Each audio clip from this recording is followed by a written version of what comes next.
Yes, mga barangay Lakers, ready na ba kayo? Laban ng Utah Jazz versus Lakers. Ito na po ang huling laban for this regular season. Ito na po. Ayan na po, mga barangay Lakers sa Crypto.com Arena. Ayan na po ang 17th time champion Lakers. Woohoo! Ayan na po ang standing, mga bagay Lakers, pinakikita, pang 4th po ng Lakers. Ayan na po, magandang umaga, magandang tanghali, magandang gabi, mga bagay Lakers.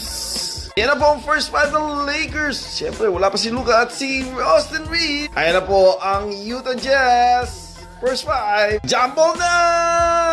Up, nakuha ng Lakers. Marcus Smart na may hawak ng bola. Ayan na po, LeBron. Salamat po sa inyo lahat, mga followers, mga bagong followers yan ng